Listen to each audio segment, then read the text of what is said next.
हे भगवान, कितनी ज्यादा गर्मी हो रही है यहाँ। आजकल ये बिजली भी कुछ ज्यादा ही कट रही है। गर्मी से तो मेरी हालत खराब हो रही है। ओफो, मेरा तो अंदर दम ही घुट रहा है। इतना कहकर सरिता घर के आंगन में रखे खटिये पर बैठ जाती है। रात का समय था और चारों तरफ गहरा सन्नाटा था। दूर दूर तक कहीं कोई दिखाई नहीं दे रहा था।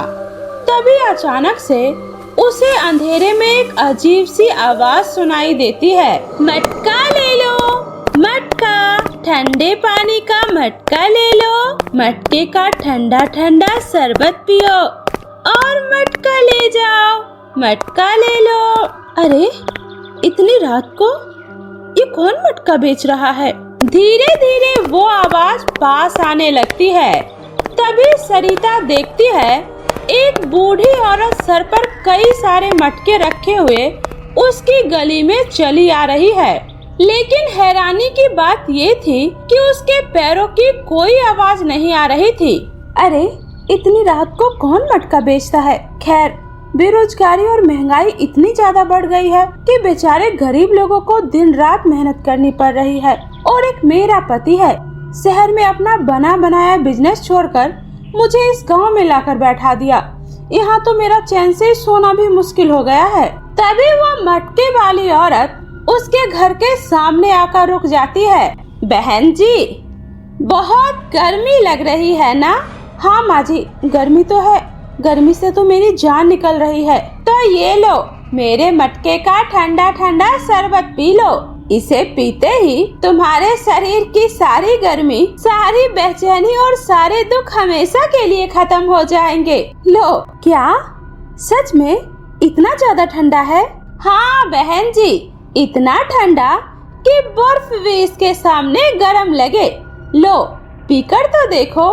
इतना कहकर वो अपने मटके से एक गिलास शरबत भरकर सरिता की तरफ बढ़ाती है। सरिता जैसे ही गिलास लेने के लिए उसका हाथ पकड़ती है, उसके पूरे शरीर में सिहरन दौड़ जाती है। हे भगवान, इसका हाथ तो बर्फ से भी ज्यादा ठंडा है। लेकिन गर्मी से परेशान सरिता उस बात पर ज्यादा ध्यान नहीं देती और पूरा शरबत पी जाती है। तभी अचानक उसकी आंखें भारी होने लगती है। उसे ऐसा महसूस होता है जैसे उसके चारों तरफ का माहौल धीरे धीरे धुंधला हो रहा हो। हे भगवान, ये मुझे क्या हो रहा है? तभी वो औरत एक अजीब सी चुड़ैल में बदल जाती है और डरावनी हंसी हंसने लगती है। बहुत खूब, आज एक और शिकार मेरे जाल में फंस गया। ये मुझे क्या हो रहा है? तुमने मेरे साथ क्या किया? वही जो मैं हर मटका खरीदने वालों के साथ करती हूँ। अब तुम भी वही करोगी जो मैं तुमसे कहूँगी।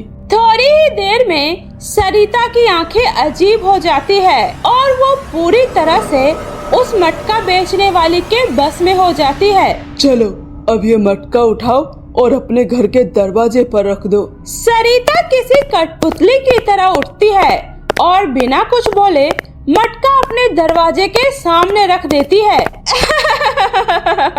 अब मेरे साथ चलो, मुझे अभी और भी कई सारे मटके बनाने हैं।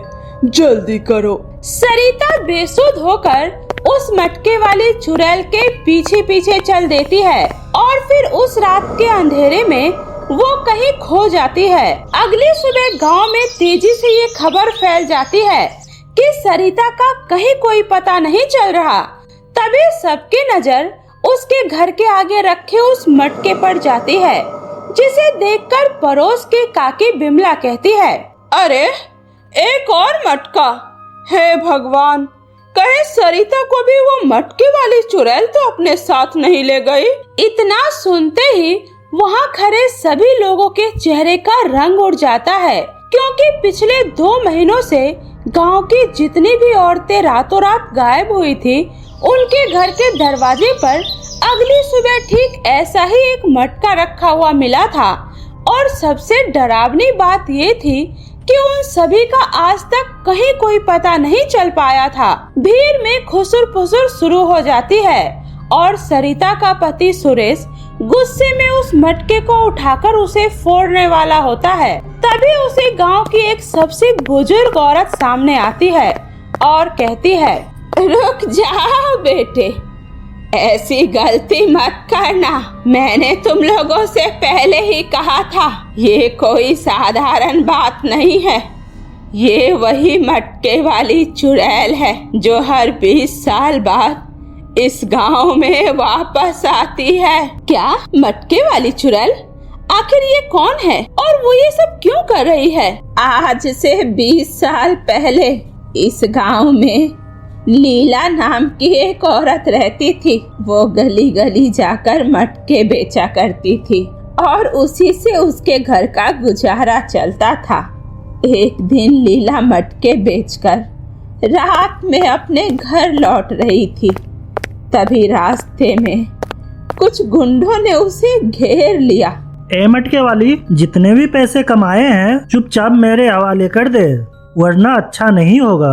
नहीं, ये मेरी कई दिनों की मेहनत की कमाई है, इसे मुझसे मत छीनो।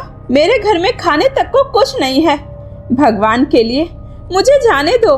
लेकिन उन गुंडों को उस पर बिल्कुल भी दया नहीं आई। उन्होंने लीला के हाथ से पैसों की पोटली छीन ली और गुस्से में उसके सारे मटके भी जमीन पर पटक कर तोड़ दिए। कुछ ही पलों में लीला की सारी मेहनत मिट्टी में मिल गई। जब लीला ने उसे रोकने की कोशिश की तो उन गुंडों ने उस पर भी बेरहमी से हमला कर दिया। लीला सड़क पर गिर पड़ी। इसी बीच वहाँ से गांव के कई लोग गुजरे। बचाओ बचाओ, कोई तो मेरी मदद करो। भगवान के लिए मुझे अस्पताल पहुंचा दो। अरे कोई तो मेरी मदद करो, बचाओ। लेकिन किसी ने उसकी मदद नहीं की। कोई डर के मारे आगे बढ़ गया तो कोई तमाशा देखकर चुपचाप वहां से निकल गया। लीला घंटों तक वहीं तड़पती रही और आखिरकार उसी सुनसान रास्ते पर उसकी दर्दनाक मौत हो गई। ये सुनते ही वहां खड़े सभी गांव वालों की आंखें शर्म से झुक जाती है। हे भगवान, हम लोगों से ये कितना बड़ा पाप हो गया है। हाँ, लेकिन ये कहानी यही खत्म नहीं हुई। जिस जगह लीला ने आखिरी सांस ली थी, उसी रात वहां कुछ ऐसा हुआ जिसे देखकर लोगों की रूह कांप उठी। अगली सुबह लोगों ने देखा लीला की लाश वहां पर नहीं थी, सिर्फ वहां पर उसके टूटे हुए कुछ मटकों के टुकड़े पड़े थे और उन टुकड़ों के बीच एक बिल्कुल नया मटका रखा हुआ था और उस मटके के अंदर से किसी औरत के जोर जोर से हंसने की आवाज आ रही। अब कोई नहीं बचेगा, कोई भी नहीं। उसी दिन से हर 20 साल बाद वो मटके वाली चुड़ैल इस गांव में लौटती है और जो भी उसके हाथ का शरबत पी लेता है वो हमेशा के लिए उसके साथ गायब हो जाता है। ये सुनते ही सुरेश के होश उड़ जाते हैं। अम्मा, इन सब में मेरी पत्नी सरिता का क्या दोष?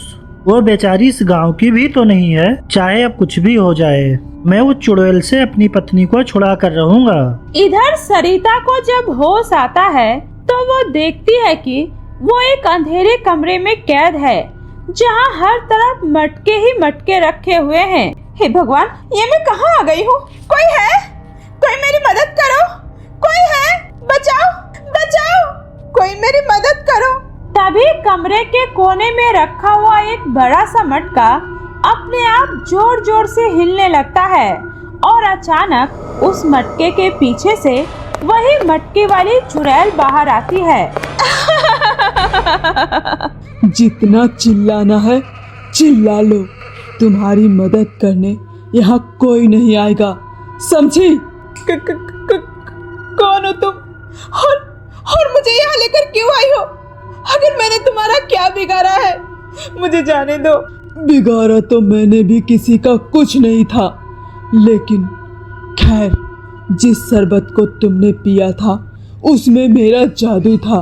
अब तुम्हारी आत्मा भी हमेशा के लिए मेरे एक मटके में कैद हो जाएगी और तुम हमेशा के लिए मेरी गुलाम बन जाओगी। ये सुनते ही सरिता के पैरों तले जमीन खिसक जाती है। नहीं नहीं नहीं, मुझे छोड़ दो, मुझे जाने दो। आखिर मैंने तुम्हारा क्या बिगाड़ा है? मुझे जाने दो। तुमने मेरा कुछ नहीं बिगाड़ा, लेकिन इस गांव के लोगों ने मेरा सब कुछ छीन लिया था। अब हर 20 साल बाद मैं इन्हीं लोगों से अपना बदला लेती हूँ। अब मैं तुम्हें भी एक मटके में बदल दूंगी और फिर रात में अगला मटका बेचने फिर से इसी गांव में जाऊंगी। इतना बोलकर वो चुड़ैल कुछ मंत्र पढ़ने लगती है और सरिता डर के मारे जोर जोर से चिल्ला रही होती है। तभी वहाँ पर उस बूढ़ी औरत के साथ उसका पति सुरेश आ जाता है। रुक जाओ चुड़ैल, तुम ऐसा कुछ नहीं कर सकती हो। सरिता अपने पति सुरेश को देखकर भागकर उसके पास चली जाती है। सुरेश तुम आ गए। मुझे पक्का यकीन था तुम मुझे बचाने यहाँ जरूर आओगे। तुम लोगों ने यहाँ आकर अच्छा नहीं किया। अब तुम लोगों को इसकी कीमत चुकानी पड़ेगी। मैं तुम लोगों को एक साथ अपने सारे मटके में कैद कर दूंगी।